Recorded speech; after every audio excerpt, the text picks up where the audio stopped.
السلام علیکم ورحمۃ اللہ وبرکاتہ. الحمدللہ رب العالمین.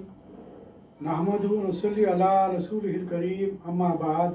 قال اللہ تعالی فی شان حبیبہ ان اللہ وملائکتہ یصلون علی النبی یا ایھا الذین آمنوا صلوا علیہ وسلموا تسلیما.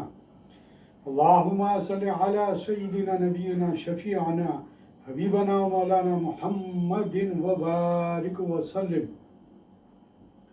الحمدللہ ثم الحمدللہ. اللہ تبارک و تعالیٰ کے فضل و کرم سے آج ہمارا یہ درس 82واں درس ہے، یعنی 82. الحمدللہ، اللہ کا شکر ہے. اور آج ہم سورہ بقرہ کی ایک آیت 108 کا تلاوت اور ترجمہ و تفسیر پر مطالعہ کریں گے. اللہ تعالیٰ سے دعا ہے کہ وہ خیر کا معاملہ فرمائے. رب اشرح لی صدری ویسر لی امری واحلل عقدۃ من لسانی یفقہوا قولی. اللہ تعالیٰ سے دعا ہے کہ اللہ تعالیٰ خیر کا معاملہ فرمائے. اعوذ باللہ من الشیطان الرجیم. بسم اللہ الرحمن الرحیم. ام تريدون ان تسألوا رسولکم کما سئل موسیٰ من قبل ومن يتبدل الكفر بالایمان فقد ضل سواء السبیل. صدق اللہ العلی العظیم. آئیے اس کا لفظی ترجمہ سماعت فرمائیے کہ ام یعنی کیا، تریدونا تم چاہتے ہو، اے مسلمانوں سے خطاب ہے، ان یہ کہ تسألو تم سوال کرو، رسولکم اپنے رسول سے، کما جیسے، سئیلا سوال کیے گئے، موسیٰ علیہ السلام سے، من قبل اس سے پہلے، ومن اور جو کوئی، یتبدل بدلے میں لے لے، یتبدل الکفر بدلے میں لے لے کفر کو، بالایمان ایمان کے عوض، فقد تو تحقیق، ضلع وہ بھٹک گئے، سواء سیدھی، سبیل راستے سے، سواء سبیل سیدھے راستے سے بھٹک گئے. کیا تم چاہتے ہو اے مسلمانوں یہ کہ تم سوال کرو اپنے رسول سے جیسے سوال کیے گئے موسیٰ علیہ السلام سے اس سے قبل، اور جو کوئی بدلے میں لے لے کفر کو ایمان کے عوض تو تحقیق وہ بھٹک گیا، سواء سبیل سیدھے راستے سے. اس کی مختصر تشریح سمجھ فرمائیے کہ گزشتہ جو آیت جو گزری ہے اس میں جو ہمیں درس ملا، جو آیت منسوخ تھی، تو اس میں ہم پڑھ چکے ہیں کہ اللہ تعالیٰ جو کوئی آیت منسوخ کرتا ہے یا لوگوں کو بھلا دیتا ہے تو اس سے بہتر یا اس جیسی آیت ضرور نازل فرما دیتا ہے. واقعات اور تاریخ کی روشنی میں یہ بات ثابت شدہ ہے کہ جب بھی کوئی کتاب انسانوں کے ذہن سے فراموش ہوئی یا منسوخ قرار پائی تو دوسری کتاب اس جیسی یا اس سے بہتر نازل ہو گئی، اور اللہ کے بندے اللہ کی ہدایت سے محروم نہ رکھے گئے. اس آیت میں ایک اور اہم مسئلہ پر روشنی ڈالی گئی، یعنی حضور کریم صلی اللہ علیہ وسلم سے سوالات کرنے کے بارے میں ہدایت. یہودی مسلمانوں کے دلوں میں رسول اللہ صلی اللہ علیہ وسلم اور قرآن مجید کے بارے میں طرح طرح کے شک و شبہات پیدا کرنے کی کوشش کرتے اور انہیں کہتے کہ ان کو دور کرنے کے لیے اپنے نبی صلی اللہ علیہ وسلم سے جواب معلوم کرو۔ ایسی باتیں وہ کرتے، ایسے سوالات ان کے ذہنوں میں پیدا کرتے کہ یہ جو شک و شبہ ہے اس کو دور کرنے کے لیے سرکار وسلم سے سوالات کرو، پوچھو۔ دراصل ان کا مقصد یہ ہوتا تھا کہ اگر مسلمان ہمارے مذہب کو قبول نہیں کرتے تو کم از کم وہ اپنے دین سے ہی بددل ہو جائیں اور اپنی مذہبی تعلیم سے بدگمان ہو جائیں۔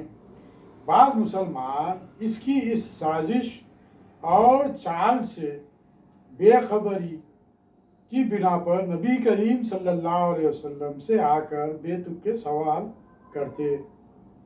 اللہ تعالیٰ نے انہیں اس چیز سے منع فرمایا۔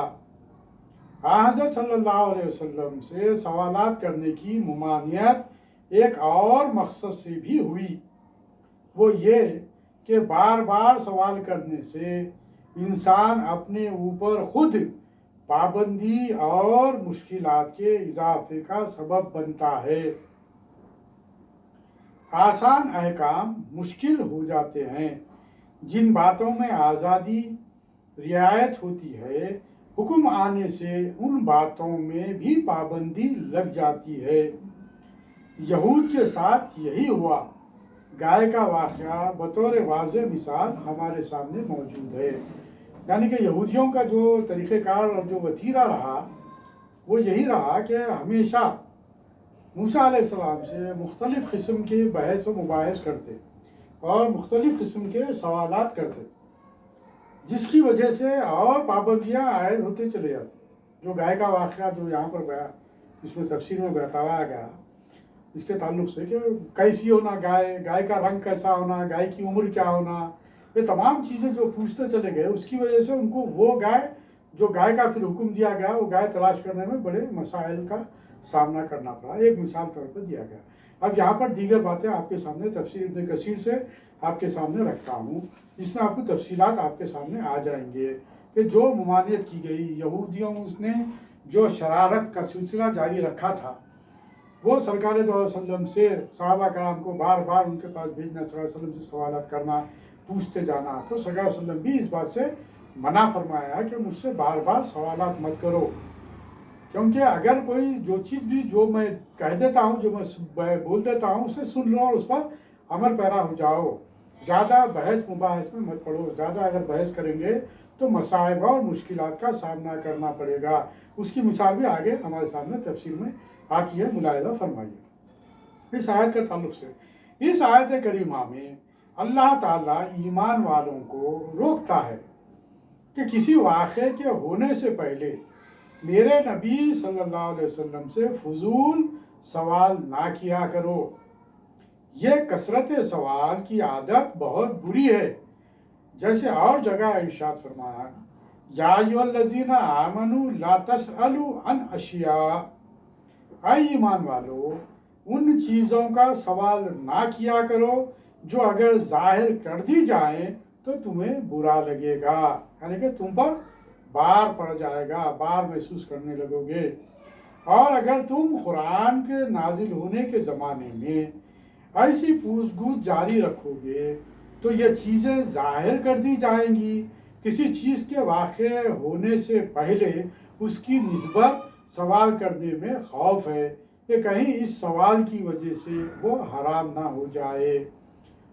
بات سمجھ میں آ رہی ہے کہ جو باتیں جو اللہ تبارک تعالیٰ قرآن مجید میں جو احکام نازل کرتے ہیں، بس اس کو سن لو، اس پر عمل پیرا ہو جاؤ۔ اور جو سرکار صلی اللہ علیہ وسلم جو ارشادات فرماتے ہیں، آپ کے جو احادیث ہیں، آپ جو کسی مسئلے پر کوئی بیان کرتے ہیں تو اس بات کو سن لو اور خاموشی سے اس پر عمل پیرا ہو جاؤ، ورنہ ایسا نہ ہو جائے کہ تم بار بار پوچھنے سے جائز چیز بھی ناجائز قرار دی جائے، حلال بھی حرام ہو جائے، جس سے تمہیں بار پڑ جائے۔ صحیحین کی ایک حدیث میں ہے کہ نبی کریم صلی اللہ علیہ وسلم فضول باتوں سے اور مال کو ضائع کرنے سے اور زیادہ پوچھ گچھ کرنے سے منع فرمایا کرتے تھے۔ اب آپ دیکھیے کہ یہ جو باتیں، جو تینوں باتیں بھی ہمارے سامنے آئی کہ یہ تمام خصلتیں، یہ تمام عادتیں ہم کو یہودیوں میں محسوس ہوتی ہے۔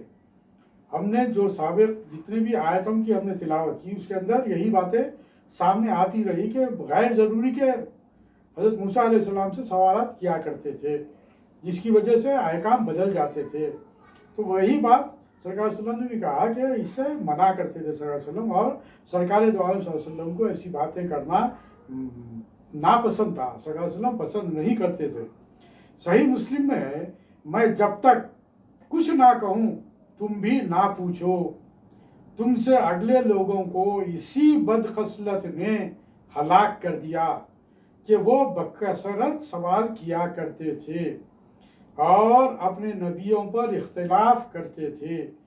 جب میں تمہیں کوئی حکم دوں تو اپنی طاقت کے مطابق بجا لاؤ، اور اگر منع کر دوں تو رک جایا کرو. یہ آپ صلی اللہ علیہ وسلم نے فرمایا. اس وقت فرمایا تھا جب لوگوں کو خبر دی کہ اللہ تبارک و تعالیٰ نے تم پر حج فرض کیا ہے. اب یہاں پر دیکھیے مثال پیش کی جا رہی ہے، کتنی اہم مثال پیش کی جا رہی ہے. دیکھیے کہ جب یہ حج جب فرض ہوا مسلمانوں پر، سرکار صلی اللہ علیہ وسلم اس بات کا اعلان کیے، تو کسی نے کہا حضور کریم صلی اللہ علیہ وسلم سے، کیا ہر سال؟ صلی اللہ علیہ وسلم نے کہا حج تم پر فرض ہے. تب کسی صحابی نے سوال کیا، کیا رسول اللہ ہر سال؟ آپ صلی اللہ علیہ وسلم خاموش ہو گئے. پھر اس نے پوچھا، آپ نے کوئی جواب نہیں دیا. اس نے تیسری دفعہ پھر یہی سوال کیا.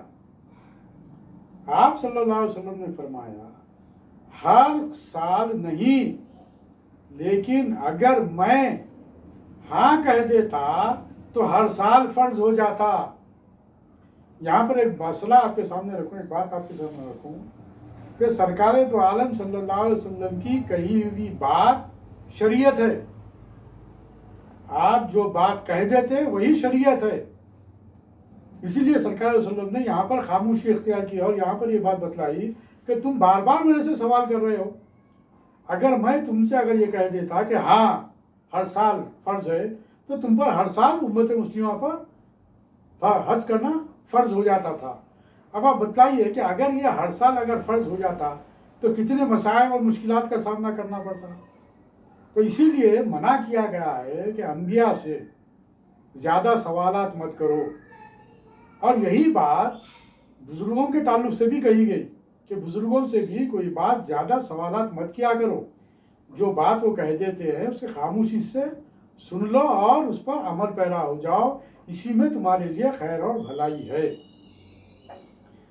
آپ صلی اللہ علیہ وسلم نے یہ بات کہہ دی اور پھر تم کبھی بھی اس حکم کو بجا نہ لا سکتے. پھر آپ نے مندرجہ بالا فرمان ارشاد فرمایا.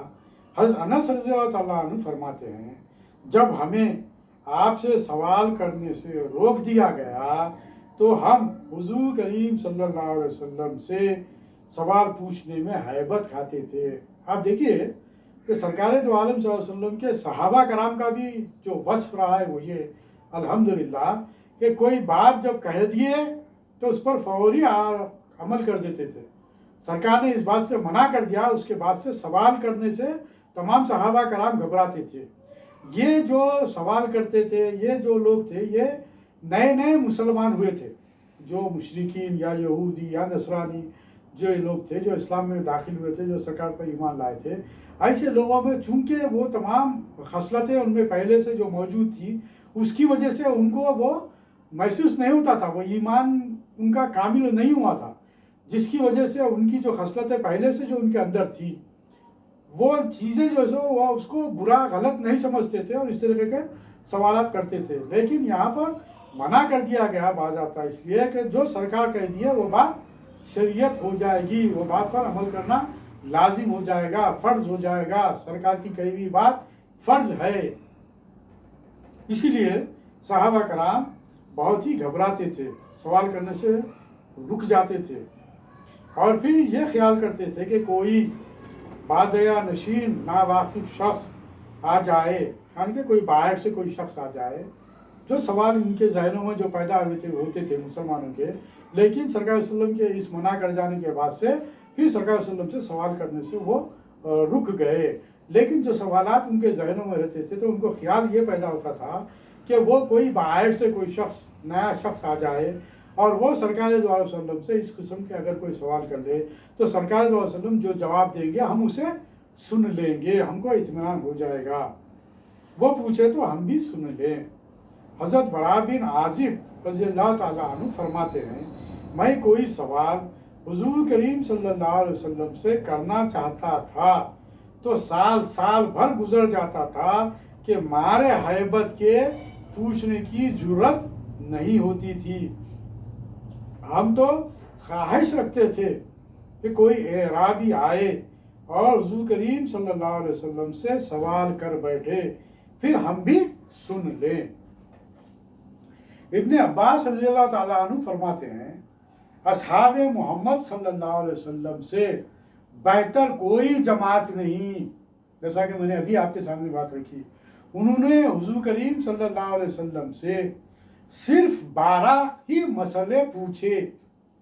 جب اس بات پر منع کر دیا گیا تو وہ لوگ خاموشی اختیار کیے۔ حضرت عباس رضی اللہ تعالیٰ عنہ کہہ رہے ہیں کہ صرف 12 مسئلے پوچھے، جیسا کہ جو سب سوال میں جواب کے قرآن میں مذکور ہے، اور وہ مسئلے کا جواب قرآن میں دے دیا گیا، جیسے شراب وغیرہ کا سوال، حرمت والے مہینوں کی بابت سوال، یتیموں کی بابت سوال وغیرہ وغیرہ۔ یہاں پر ہم یا تو بل کے معنی میں ہے یا اپنے اصلی معنی میں ہے، یعنی سوال کے بارے میں جو یہاں پر انکاری ہے۔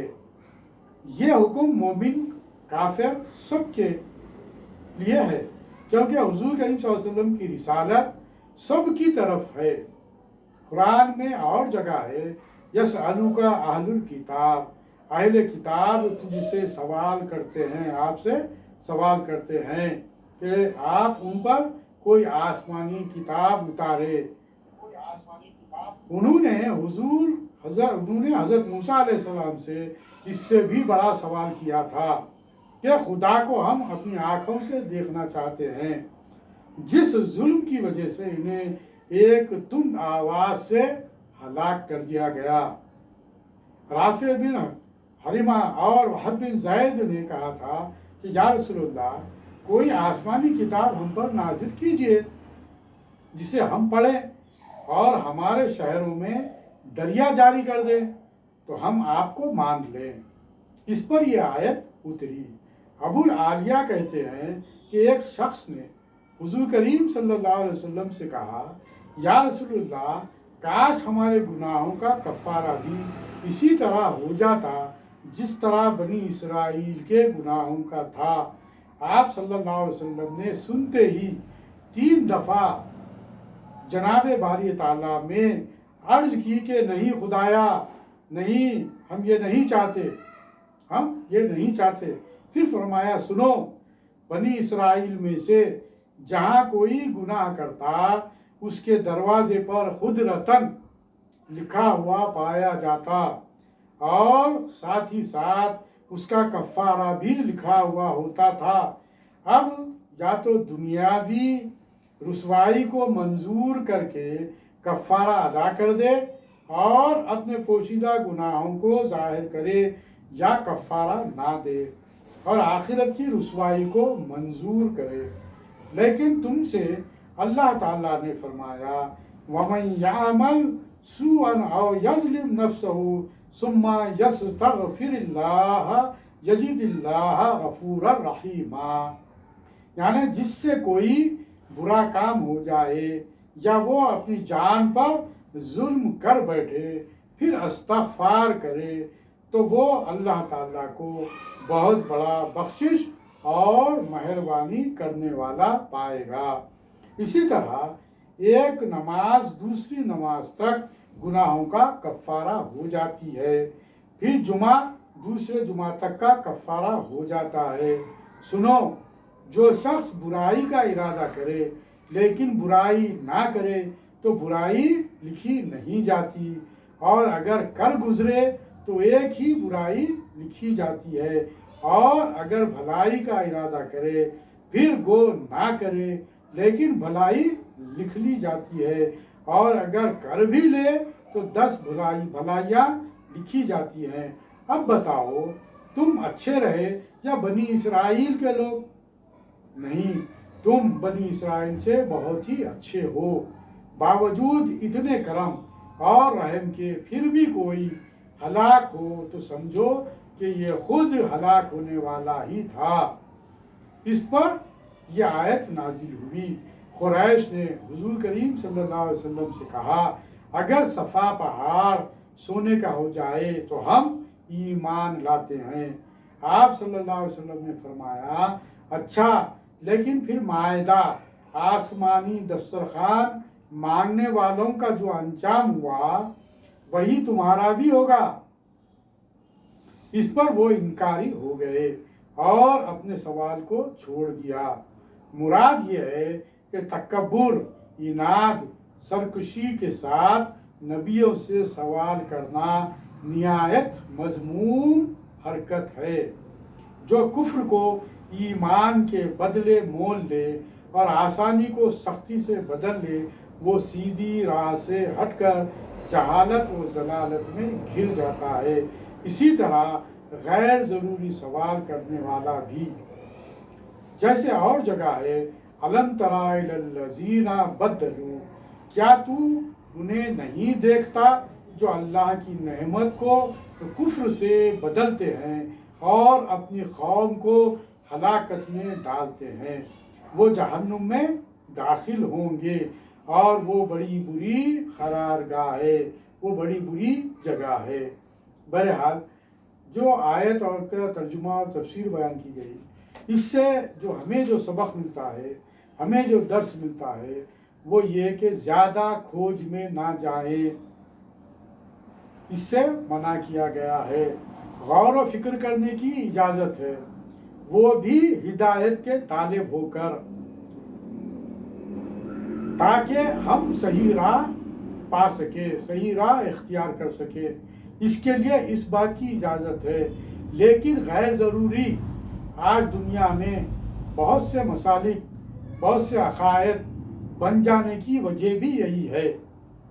غیر ضروری اس کے اندر کھوج، ایک مسئلے میں اور مزید اور مزید اور مزید کھوج کرنے کی وجہ سے گمراہ ہو رہے ہیں۔ اجازت ہے آپ کو غور و فکر کرنے کی، کیونکہ قرآن میں یتدبرون یتفکرون کا حکم دیا گیا ہے۔ لیکن ان باتوں سے کھوج کرنے میں رکے جہاں پر باضابطہ منع کر دیا گیا ہے۔ اب جیسا کہ آج ہم جو غور کر رہے ہیں، وہ صراط مستقیم کو پانے کے لیے کہ قرآن میں کیا احکام ہیں، اس سے ہم واقف ہونے کے لیے، تاکہ ہم ان احکام پر عمل کر سکیں۔ یہ ہمارا نظریہ ہے۔ ہمارا نظریہ قطعی یہ نہیں ہے کہ اس میں کیا چیز خرابی اس میں مل سکتی ہے، یا کون سی چیز اس میں نسخہ میں نظر آتا ہے، یا کون سی چیز اس میں خرابی نظر آتی ہے۔ جس طرح یہودیوں کا معاملہ رہا، جس طرح نصرانیوں کا معاملہ رہا، جس طرح مشرکین کا معاملہ رہا، جس کے تفصیلات یہاں پر بیان کیے گئے کہ یہودیوں نے سوال کیا سرکار صلی اللہ علیہ وسلم سے کہ جس طرح موسیٰ علیہ السلام نے 10 کمانڈمنٹس جو توریت کو کتاب کی شکل میں جو لے کر آئے پوری ایک ساتھ، آپ بھی ہم کو پوری قرآن مجید ہم کو عطا کر دیجئے۔ جبکہ قرآن مجید آہستہ آہستہ موقع محل کے اعتبار سے اللہ تبارک و تعالیٰ نازل کر رہا تھا، کیونکہ یہ قرآن مجید وہ ہے جو قیامت تک کے آنے والوں کے لیے رہبری کرنے والی کتاب ہے۔ اس لیے موقع محل کے اعتبار سے وہ احکام آہستہ آہستہ نافذ ہوتے رہے، اور جو آیتوں کو، جیسا کہ گزشتہ آیت میں بھی بات آئی کہ جو منسوخ کیے گئے ہیں، اس سے بہتر آیتیں، اس سے بہتر احکام نازل کیے گئے اور پوری وضاحت کے ساتھ کیے گئے۔ اب اس کے اندر مزید کوئی جو ہے سو ایسی بات نہیں ہے جس میں ہم کھوج کریں۔ کھوج صرف کیا کرنا ہے، ہم کو کون سا راستہ اختیار کرنا ہے، ہم کو کون سا وہ راستہ اختیار کرنا ہے جس سے اللہ اس کے رسول ہم سے راضی ہو جائے، ہماری دنیا اچھی ہو جائے، ہماری آخرت اچھی ہو جائے۔ یہ ہمارے پیش نظر ہے۔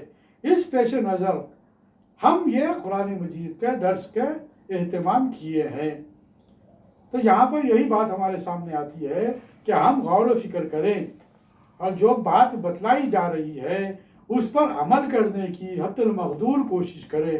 جو بات سرکار دو عالم صلی اللہ علیہ وسلم نے کہا کہ جو بات میں کہہ دوں اس پر تم عمل کرو، تم عمل کرو، جیسا کہ ایک اہم نقطہ سرکار صلی اللہ علیہ وسلم نے بیان کیا کہ اگر میں حج کو بار بار سوال کرے، میں اگر کہہ دیتا تو تم پر ہر سال حج فرض ہو جاتا. تو اسی طریقے سے بہت سے اس قرآن مجید میں جو مسئلے بیان کیے گئے ہیں وہ اس کو اسی حد تک رکھ دے تو ہمارے لیے مناسب ہے.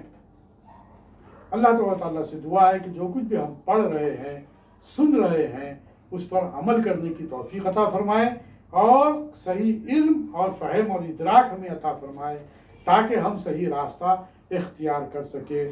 ربنا آتینا فی الدنیا حسنۃ وفی الآخرۃ حسنۃ وقنا عذاب النار. ربنا اغفر لی ولوالدی وللمؤمنین یوم یقوم الحساب.